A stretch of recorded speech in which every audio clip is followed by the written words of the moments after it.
মামা এখানে কি এখন কাজ করবা? কত দূর বাড়ি এখান থেকে? বাড়ি তো কাছে, এটা কয়েকটা জমি পার হয়ে গেছে বাড়ি। মোবাইল টিপছে ক্যামেরা আনার সামনে আনা সম্ভব না। ওরা তো ইয়ে করে আমাদের আজকের উদ্দেশ্য হলো আমরা আসছি মূলত এখানে একটা বাড়িতে। এই বাড়িতে একটা সমস্যা ছিল। এই বাড়িতে প্রায় 7 মাস যাবত এই ধরনের প্রবলেম। 7 মাস ধরে ওনাদের শরীরের মধ্যে কেমন অস্থিরতা, শরীর জ্বালাপোড়া করে। ম্যাক্সিমাম ফ্যামিলিতে যে কজন সদস্য আছে, একটা ছোটো মেয়ে আছে এবং ওনার বাবার বয়স, ওনার বাবার নাম যেন কি দেখলাম, আনিসুর না কি জানি নাম, ওর বাবার নাম আজিজুল।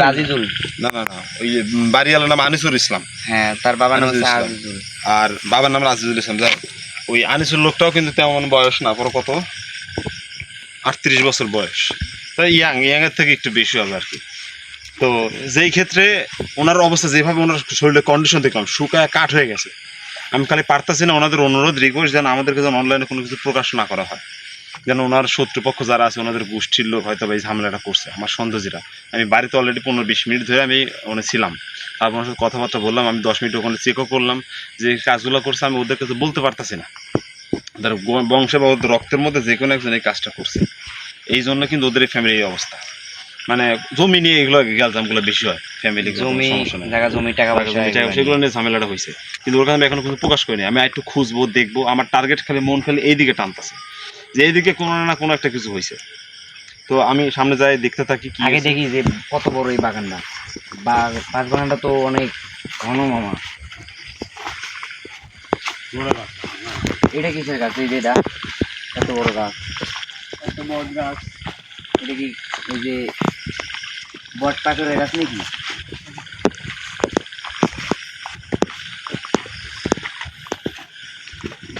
এটা কি মামা? এটা কি পুরোটাই বাগান নাকি? বাবা মামা, ওই যে কত বড় গাছ, বাগান অনেক বড়। কি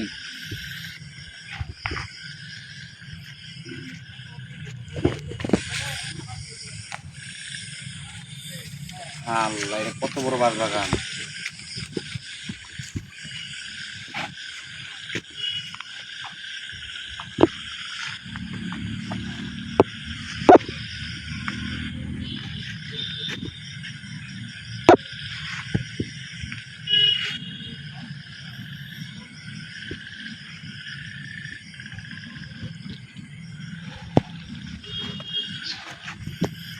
পূর্ব দিক কোনটা? পূর্ব দিক আমার তো মনে হয় এটা পূর্ব, এটা এটা পশ্চিম, এটা উত্তর, এটা দক্ষিণ। দক্ষিণ। পূর্ব দিকে পূর্ব দিকে দিক, এটা তো পূর্ব, এটা পশ্চিম না? হ্যাঁ পশ্চিম দিক। পূর্ব দিকে পূর্ব দিকে বলে।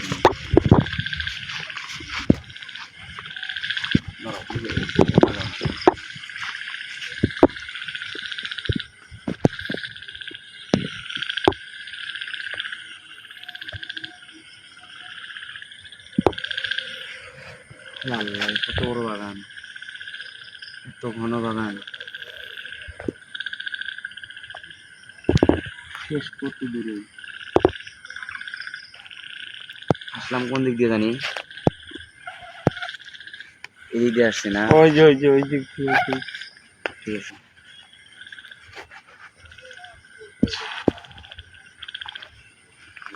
পূর্ব, এটা পশ্চিম, এটা উত্তর, এটা দক্ষিণ। এটা উত্তর, এটা দক্ষিণ। মানে কি মামা এগুলো বন্ধ করে নিয়েছে নাকি?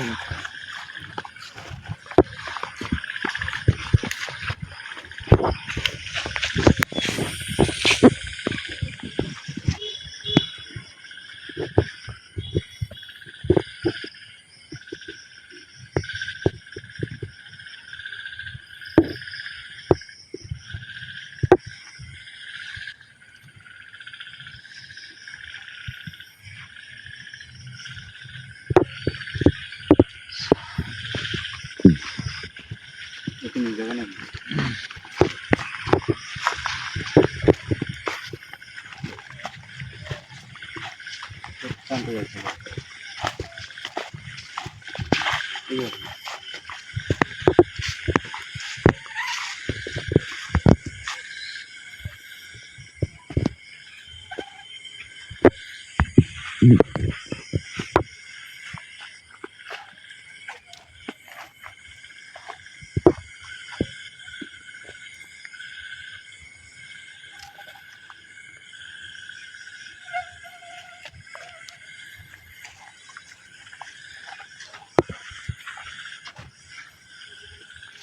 দুইটা সমস্যা আছে বুঝছো।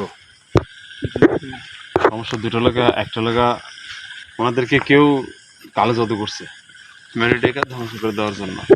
মূল উদ্দেশ্য যে জমিটা নিয়ে ঝামেলা, সেই জমির বিষয়টা নিয়ে তোমাদের এমনভাবে কাজ করতেছে যেন না না, যেমনভাবে যেন ওনাদের নামে সব কিছু দিয়ে দেয়, অথবা যে উনিরা ওনাদের কন্ট্রোলে চলে আসুক। মানে ওদের জমি মানে একটা ওনারা চাইলো সবকিছু সম্পত্তি লেগে নিয়ে এদেরকে লাইসেন্স ওনাদের দাসত্ব করুক, এক কথা আমার কথা উঠবে আমার কথা বসবে, এরকম কোনো একটা টুকরি করছে, এটা পুরো 7 মাস আগে করছে। আর আরেকটা সমস্যা হচ্ছে গা, এখানে খুব খারাপ একটা কিছু দিয়া ওদের উপরে ইফেক্ট লাগছে, ওদের পিছনে লাগাই দিছে, যেন ওনারা কি জিন জাতীয় জিনিস মানে লাগাই দিচ্ছেন। এরকম কিছুই হবে। এখানে খারাপ কোনো একটা আত্মা হতে পারে, খারাপ কোনো একটা বিশেষ ওদের পিছনে রাখছে। যেমন কোনো মানুষ যদি এখানে কিছু থাকে মামা, দেখো কত বড় একটা কোনো মানুষ যদি গলায় দড়িলে মারা যায়, বিষ খেয়ে মারা যায়। আমার হায়াত ছিল 60 বছর থেকে 75 বছর, আল্লাহ আমার হায়াতের একটা মেয়াদ দিছে না, 60 থেকে 75 বছর। একদম বল আমি 75 বয়সে আমি মারা যাব, কিন্তু আমি কি করছি, 60 বছর বয়সে আমি গলায় দড়িলে মারা গেছি, অথবা বিষ খেয়ে আত্মহত্যা করছি। আত্মহত্যাকে এই জন্য আল্লাহ পাক সব থেকে খারাপ কাজ বলছে, মহাগুনাহ। এইটার জন্য বলা হয়েছে, কেননা আল্লাহর বিধান অনুযায়ী যে নির্দিষ্ট টাইম দেওয়া হয়েছে, সেই টাইম থেকেও যারা আগে মারা যায় সেইগুলাকে মহা কবিরা গুনাহ বলা হয়েছে। ওদেরকে আল্লাহ কিন্তু ক্ষমা করবে না। ওরা তো একালে শান্তি পাবে না, পরকালে একালেও শান্তি নাই, পরকালেও শান্তি নাই।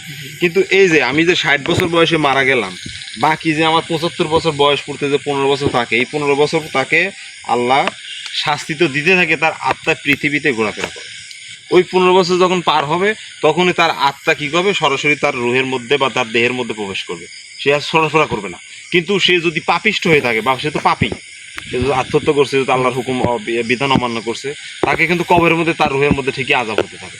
কিন্তু কিছু কিছু সময় সেদিন দুনিয়ার মধ্যে চলাফেরা করে, তার পরিচিত লোকজন যারা আছে, তার আত্মীয় স্বজন যারা আছে, তাদের চারপাশে ঘোরাফেরা করে। বা তোমার উপর আমার একটা টার্গেট ছিল, তুমি একটা মেয়ে, আমি একটা পুরুষ মানুষ, আমি পুরুষ মানুষ আত্মহত্যা করছি, বা তোমার কারণে আমি আত্মহত্যা করছি, ওই তোমার পিছনে সারাক্ষণ করবে। তো এইরকমই কোনো একটা কিছু ওনাদের উপরেও আছে। এই দুইটা জিনিস মিলেই ওনাদের ফ্যামিলিটাকে মনে করে আস্তে আস্তে নিস্তেজ করে দিচ্ছে। এই জন্য দেখো না আনিসুর, ওই যে আনিসুর নাকি যে নাম, শরীরটা আনিসুল, ওনার শরীরের কন্ডিশন এতটাই খারাপ, আপনার ওই যে বলা হয় যে আফ্রিকার জঙ্গলে যে কিছু কিছু মানুষ দেখা যায়, যাতে শরীরে শুধু হাড্ডি দেখা যায়, ওনার শরীরে পড়ে যাচ্ছে এরকম। যদি আমি এমন অনুমতি নিতে পারতাম যে আমি ওনাকে দিয়ে দেবো, কারণ মানুষের রিকোয়ারমেন্ট শরীর যেরকম, এর থেকেও চিকন, এই যে আফ্রিকার জঙ্গল। তো যাই হোক, বিষয়টা ওটা না, আমাদের উদ্দেশ্য যে এই দুইটা জিনিস আমি এখানে বুঝতে পারলাম। এবং ওই যে খারাপ যে আত্মাটা আছে, উনি এই জায়গাতেই আছে, উনি বেশি দূরে কোথাও যায় না। আমার তো মনে হয়, কারণ যে ঘন জঙ্গল দেখে যে শুধুমাত্র ভূত প্রেত থাকবে সেটা কোনো মিথ্যা কথা। এই বট গাছেই থাকে। আপনার এটা মানতেও বিশ্বাস করতে হবে যে না, যে জঙ্গল হলে যে এখানে ভূত প্রেত থাকবে সেটা সম্পূর্ণ মিথ্যা কথা। এই যে আমার মন কইতেছে এই গাছে কিছু একটা আছে, এই গাছে দেখি লাইট ধরতে, কত বড় গাছ দেখো, বস পানি হয়েছে পূর্ব দিকে কোনটা জায়গা, এই যে এটা পূর্ব দিক, এইটা এইটা পূর্ব দিক।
বিষয় হলো যে আনিসুর রহমান, বুঝছো, আনিসুল ইসলাম। আনিসুল ইসলামের শরীর জ্বালাপোড়া করে 3 থেকে 5 বছর, এর মধ্যে ওর লাইফ শেষ। গায়েব জানে কে? গায়েবের মালিক কে? আল্লাহ। গায়েবে জানে একমাত্র আল্লাহ, পৃথিবীতে কেউ গায়েব জানে না। যদি কোনো তান্ত্রিক, কোনো কবিরাজ বলে যে আমি জানি, ওর কী হবে? একদম কাফের হয়ে যাবে। এই ক্ষমতা একমাত্র আল্লাহ তার রসুলকেও দেয় না। তো সেই ক্ষেত্রে আমি এই কথা বলার অপেক্ষা রাখি না। কিন্তু একটা মানুষের শরীরের কন্ডিশন, ধারণ ক্ষমতা দেখলে একটা কোনো অনুভব করা যায়, আমরা একটা অনুমান করতে পারি। রসুল সাল্লাহ সাল্লাম কিন্তু নির্দিষ্ট বলে কোনো তারিখ দিয়ে বলে নাই কিয়ামত অমুক দিনে হবে, বলছে রসুল সাল্লাম বলে নাই যে কিয়ামতের আগে এই ধরনের লক্ষণ দেখা দেবে। একটা আনুমানিকভাবে উনি একটা ধারণা দিয়ে গেছেন, এরকম আশেপাশেই কিছু শেষ জামানায় ছেলেরা মেয়েদের পোশাক পরবে, মেয়েরা ছেলেদের পোশাক পরবে। এবং এই যে এইসব ধরনের যেসব আকৃতিগুলো দিয়ে গেছে, যেসব ধারণাগুলো দিয়ে গেছে, এই ধারণা কিন্তু অনুমানের ভিত্তিতে দিয়েছে। যাইতেছে তো ছেলেরা কিন্তু মেয়েদের পোশাক আমাদের পরবে, নবীও কিন্তু গায়েব জানে না। তার মানে পৃথিবীতে কেউ গায়েব জানে না, সবাই ধারণা এবং অনুমানের উপর ডিপেন্ড করে কোনো একটা সিদ্ধান্ত নেয়। তা আমাদের যতটুকু আমি ওনাকে দেখলাম, যতটুকু বুঝলাম, ওনার খাওয়ার প্রতি কোনো রুচি নাই। ওনার কোনো রোগ আজ পর্যন্ত ডাক্তার কবিরাজ মানে ডাক্তার ধরতে পারে নাই, মেডিকেল সায়েন্স থেকে ওনার কোনো রোগ ধরা পড়ে না। এইসব ধরনের প্রবলেমগুলো যে কোনো কবিরাজ ছাড়া আপনি কেউ ধরতে পারবে না। কারণ ডাক্তার কাছে গেলে না সব কিছু পালস ঠিক আছে, শরীর ঠিক আছে, কিন্তু দিনে দিনে আস্তে আস্তে শুকিয়ে যাচ্ছে। এটা একটু ভিডিও এরপর হঠাৎ মাথা গরম হয়ে যায়, হঠাৎ। এরপরে তোমার পেট ব্যথা করে মাঝে মধ্যে, রাত্রে কোনো প্রকার ঘুমায় না, 4টা 5টা 3টা পর্যন্ত এইভাবে জেগে থাকে, রাত্রে ঘুমায় না। আর একটা মানুষ যদি কন্টিনিউ তুমি 2টা মাস, বেশি না, তুমি 2টা মাস গুনে গুনে যদি তোমরা 3টা 4টার মতো জেগে থাকবা, তোমার শরীর দেখবো অবস্থা কি কন্ডিশন আছে। নিম্ন তো 7 ঘন্টা ঘুমা লাগে, শরীর জ্বালাপোড়া করে, এটা কন্টিনিউ হইতেই থাকে। মাঝে মধ্যে শরীর জ্বালাপোড়া করে, একটু মনে করো যে রোদের একটু তাপ পড়লে ওর শরীর অতিরিক্ত জ্বালাপোড়া করে। তো এই সমস্যাগুলোর বিষয় হচ্ছে যে এখন আমার যে ওনাকে যেই জিনিসগুলো দেখলাম, ওনার শরীরে আগে তাবিজ কাটতে হবে, বান কাটতে হবে। আর বিষয় হচ্ছে যে যেটাই হোক না কেন, আমাদের সমস্যাগুলো সমাধান করে এই জায়গা থেকে যাইতে হবে। উপরে কি জানিছিল মামা, এটা দেখি নাই। ওটা বিষয় না, বিষয় হচ্ছে যে আমাদের যে উদ্দেশ্যে আমরা এখানে আসছি, যে 1 নম্বর ওনার বিষয়টা কিছু জানতে পারলাম। আরেকটা যে একটা আত্মার কথা আমি বলতেছি, ওই আত্মা এই বাগানেই আছে। এই বাগানে আছে? হ্যাঁ, আমরা আজকে শুধু ওনার উপস্থিত, এখানে কি আছে না আছে সেটা আমি না জেনে তো এখানে আন্দাজ যাই, শুধু আমি এখানে কিছু করতে পারবো না। প্রিপারেশন নাহলে তো আমি এখানে আসতে পারবো না। এই জন্য আমাদের মূল উদ্দেশ্য যে আমি আজকে দেখে গেলাম এখানে কোথায় কি আছে, বাগানটা খালি একটু চারদিক দিয়ে ঘুরবো। তারপরের দিন আমি পরিবেশ নিয়ে, বাগানটা তো মনে হয় খুব বড় মামা, আমরা যে ওই দিক দিয়ে আবার বাইরে হতে না পারি, দেখো কত বড় বাগান এটা। আমরা পরিবেশ নিয়ে নেক্সট ডেতে আবার আসবো। এটা কত বড় বাগান, ওই দিকে আছে অনেক বড় মামা, ওই যে ওই দিক থেকে পর্যন্ত বড় অনেক, এটা কি অনেক বড় বাগান একটা। না যায় আর এদিকে ওইদিকে পুরোটা কিন্তু বাগান, পুরোটা বাঁশের ওই বাগান। যে ওই দিক থেকে পর্যন্ত, ওই দিক পর্যন্ত, ওইদিকে আরো আছে।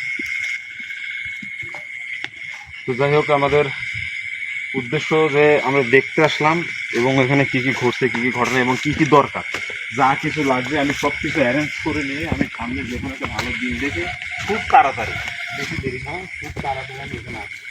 এসে আমি আগে এই বিষয়টাকে আমি হাজির করাবো এই বাগানের মধ্যে। আমি হাজির করিয়ে বাগানে আসুন তৈরি করবা, এই বাগানে আসুন তৈরি করবা, বাগান আসে এখানে বাড়ির মধ্যে তো ভিডিও করতে পারবো না।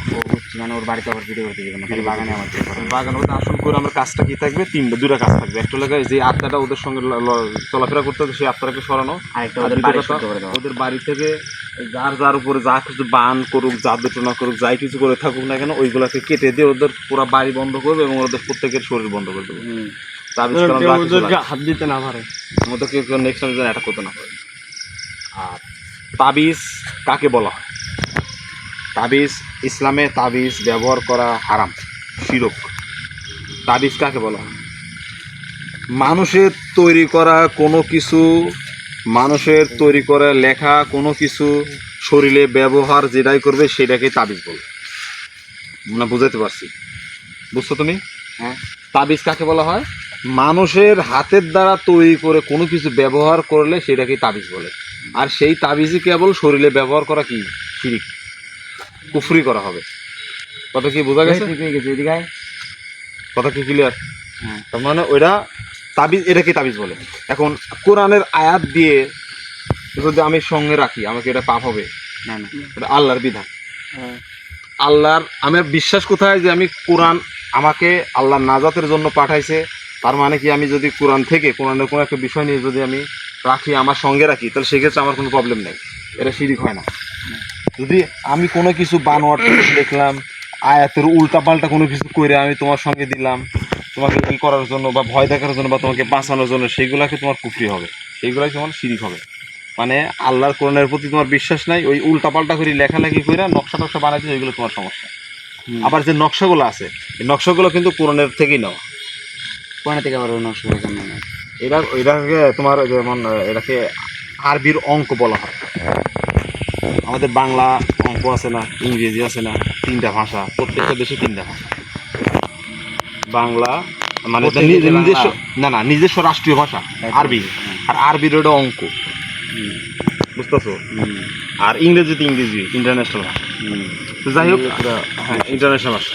কিন্তু যাই হোক, আমাদের মূল উদ্দেশ্য দেখলাম, বুঝলাম, ওদেরকে রিপোর্টটা জানাই, কেন ওদেরকে ক্যামেরা ধরতে পারবে না। ওদেরকে রিপোর্টটা জানানোর পরে আসো, ওদেরকে রিপোর্টটা জানানোর পরে দেখছো রাস্তায় ভুলে গেছি, এই বাগানে আসলে মানে আমরা হারাই যাবো। রাস্তায় মানে কোন দিক? রাস্তা চেনাই যায় না। সব দিক তো ফাঁকা দেখা যাবে। এই দিক রাস্তা সবগুলোই জঙ্গল না, আর মাঝে মাঝে একটু ফাঁকা রয়ে। আমি তো পুরো হারাই যাবো না। সর্বোচ্চ গেলে 2 থেকে 3 দিন আমি সময় নিতে পারবো। 2-3 দিনের মধ্যে ওনাদের একটা বন্দোবস্ত করতে হবে। আমাদের ওই যে নতুন টিমমেটটা যে এখানে আসে, বুঝছো, তাহলে ওটা হারাই যাবে এখানে এসে, বাড়িতে পারবে না মনে হয় আমার, অন্ধকারে রাতের বেলা আসলে। হ্যাঁ, সবাই ভালো থাকবেন, সবাই দোয়া করবেন, এই ভাইটার জন্য সবাই দোয়া করবেন, এর ফ্যামিলির জন্য দোয়া করবেন, যেন ওনাকে আল্লাহ ভালো রাখে। অ্যান্ড আসসালামু আলাইকুম।